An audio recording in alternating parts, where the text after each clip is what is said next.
The empty chair. A journey of love, loss, and healing. They say love makes you complete. But what happens when the person who completed you suddenly disappears?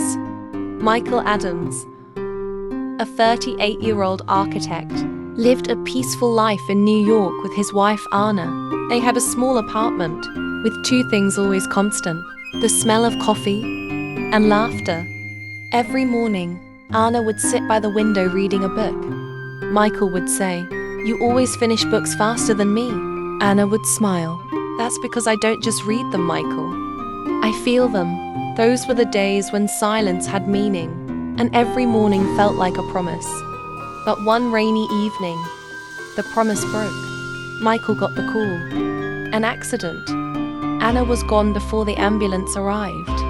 3 days later, the apartment that once echoed with laughter had turned into a grave of silence. Michael sat across the dining table, staring at Anna's empty chair. He whispered, trembling, "I made coffee. Your favorite. With cinnamon." His voice cracked. "Anna, can you hear me?" He placed her cup gently in front of the empty chair. And that's how it began. Every morning, he made 2 cups of coffee. One for him, one for her. Neighbors started noticing. They whispered, "Poor man, he's lost his mind." But Michael didn't care, because that empty chair was the only thing keeping him alive. Weeks turned into months. Michael started losing focus at work. He'd forget meetings, stare at blank walls. He avoided friends. Every night he sat talking to Anna, sometimes in anger, sometimes in tears. Psychologically, he was stuck in the denial stage of grief, where the brain refuses to accept reality to protect the heart. One night, he broke down completely. "Why did you leave me? You promised we'd grow old together." He slammed the table. The coffee spilled. The chair fell. He picked it up carefully, crying, "I'm sorry, Anna. I didn't mean to hurt you." That moment, he realized he was no longer talking to her. He was talking to himself. A few days later, someone knocked at his door.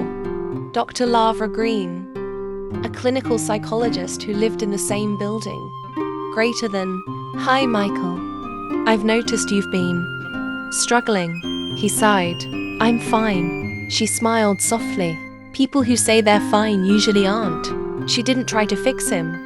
She just listened. After a few visits, she asked, "Do you know what you're doing every morning is actually a therapy technique?" Michael frowned. "Talking to an empty chair?" She nodded. "Yes. It's called the empty chair technique. It helps people process emotions they can't face directly." For the first time, Michael didn't feel crazy. He felt understood. Dr. Lara invited him to her therapy group. Each person there had their own empty chair. A soldier talked to his lost brother. A mother spoke to her deceased child. A man forgave himself for his mistakes. Through tears, pain, and words never said, everyone began healing. Michael watched, then finally spoke. "Anna, I forgive you for leaving. And I forgive myself for not saying goodbye." For the first time in years, he smiled. When the heart breaks, the mind doesn't just stop feeling. It starts protecting. But sometimes, the wall we build to protect ourselves becomes the same wall that traps us. Dr. Lara invited Michael to her private therapy room. There were only 2 chairs, one for him and one empty. "Dr. Lavra, you've already been practicing this therapy on your own. Today, I want you to do it consciously." Michael, hesitant. "You mean, talk to her here?" Dr. Lavra, "Yes. Pretend Anna is sitting right there. Tell her everything you never could." Greater than, Michael, softly, "I made coffee for you today." Like always, pauses, but this time I didn't cry. Tears form. "Do you remember how you said I should learn to cook when you're not home?" "Well, now I do. Because you never came back home." He breaks down, covers his face. Dr. Lara lets him cry. No interruption. Crying is not weakness. It's the mind's way of releasing what words can't describe. Over the next few weeks, Michael began learning about his own mind. Dr. Lavra explained the stages of grief, denial, anger, bargaining, depression, acceptance. She said, grief doesn't move in a straight line. It moves in circles. Every time you feel you've moved on, something pulls you back. Michael nodded slowly. That's exactly how it feels. Like I'm healing. Then suddenly I'm broken again. Dr. Lavra. That's how healing really works. It's not progress. It's participation. One night, Michael stood in front of the mirror, holding Anna's photo. He whispered, "You'd hate what I've become. Silent, cold, tired." He stared at his reflection. "But maybe you'd be proud that I'm still standing." He placed her photo beside the empty chair and whispered, "You're still part of my world, but I'll learn to live without your voice." Psychologically, this was the moment Michael moved from grief attachment to emotional acceptance. He was no longer surviving through Anna. He was surviving for Anna. Dr. Lara gave him an idea. "Michael, I want you to start writing letters to Anna. Every morning, write one and leave it on the chair." For 30 days, he wrote letters, small, honest, raw. Some were one line, "I miss your coffee." Others were full pages, "I'm learning how to breathe again." He started reading psychology books. He learned how memory works, how the brain recreates love even after loss. He learned that the human mind can rebuild meaning if given reason. "I think I understand now," he told Lavra. "Anna didn't leave me empty. She left me human." One morning, Michael was walking past an old shop for rent. He saw a wooden sign, "Space available for lease," and suddenly, he smiled. He imagined a small cafe, tables, warm light, and on every table an empty chair. He whispered, "Anna's corner." Dr. Lavra loved the idea. Sometimes the deepest pain creates the brightest purpose. Michael's pain didn't end. It evolved. And from that evolution was born Anna's Corner. Michael unlocked the glass door of his new cafe. The sign above read in soft golden letters, "Anna's Corner." There were 10 wooden tables, each with one extra empty chair. On the counter, a small note read, "This chair is for someone you miss." As people entered, they stopped quietly, emotionally. Some smiled, some cried, some just sat and whispered to the chair in front of them. In psychology, it's called symbolic closure. When the mind can't find peace through words, it finds peace through meaning. A woman in her 50s walked in, holding an old wedding photo. She sat at a table, placed the photo on the empty chair, and began to cry softly. Michael walked over with a cup of coffee. "Greater than, you don't have to say anything," he said gently. "Just sit." The chair listens. She looked up with tears and whispered, "My husband passed away last year. I used to make coffee for him every morning." Michael smiled sadly. "Greater than, me too." And for a moment they didn't need words. Two broken hearts, quietly healing together. Within weeks, Anna's Corner went viral on social media.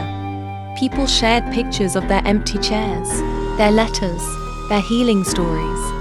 News channels called it the cafe that heals broken hearts. Psychologists started visiting to study why it worked. Dr. Lara said in an interview, Michael didn't just open a cafe. He opened a conversation about grief, love, and emotional expression. One day, a psychology student visited the cafe. He told Michael, "Your story inspired my research. I'm studying how symbolic environments help people process trauma." Michael looked at him and smiled. "Greater than. Then remember this. Healing is not forgetting someone. It's learning to live beautifully while remembering them." That night, Michael wrote one last letter to Anna. "Dear Anna, you once said love never dies, it just changes its form. Now I see what you meant. Every smile, every tear, every story here carries your name." He placed the letter on the empty chair, took a deep breath, and whispered, "You're still here, just differently." By now, Anna's corner was more than a cafe. It had become a sanctuary for souls that spoke without words. One cold morning, a young soldier walked in. His uniform was wrinkled, eyes tired. He ordered nothing, just sat across the empty chair. Michael quietly placed a cup of coffee on the table. "Greater than," soldier, softly. "I lost my best friend in Afghanistan. He always said, 'Don't die with your memories, live with them.'" Michael sat beside him and replied, "That's what this chair is for. It reminds us that love and loss are two sides of the same soul." Psychologists call this continuing bonds theory. Even after loss, emotional connection continues, not as pain, but as meaning. One day, an old man entered the cafe holding a dusty diary. He looked around and asked, "Is this the place where people talk to their memories?" Michael smiled. "Yes, sir. Please have a seat." The old man opened his diary. Inside were poems about his wife who had Alzheimer's. He began to read aloud. "She forgot my name, but I never forgot her smile." Tears rolled down Michael's face. "Sir, your words, they heal more than coffee ever could." That day, Michael realized the chair didn't just listen, it taught. Weeks later, Dr. Lara visited Anna's corner. She looked around at the people writing letters, talking softly, and smiling through tears. "Greater than, Dr. Lavra. You did it, Michael." "Michael, no, we did. You taught me how to face pain, and I taught others how to sit with it." Dr. Lavra gently touched the empty chair. "Greater than, this chair. It's more powerful than any therapy room." As Michael closed the cafe for the night, he sat at one of the tables. He imagined Anna sitting in front of him. Same smile, same warmth. "Anna, you kept your promise." "Michael, I did. And I'm still keeping it every day." The mind never erases love. It transforms it into purpose. That's the secret of healing. You don't move on. You move forward. Months later, cafes like Anna's Corner opened across the country. Places where people could sit with their grief, write letters, or just be silent. Michael became a public speaker, teaching others about emotional healing psychology. In one of his talks, he said, "Don't run from your pain. Invite it. Sit with it. Because one day, your pain might just become someone else's hope." A note on the table reads, "For those we loved, for those we lost, and for those we're still becoming." And sometimes, the most powerful listener is an empty chair.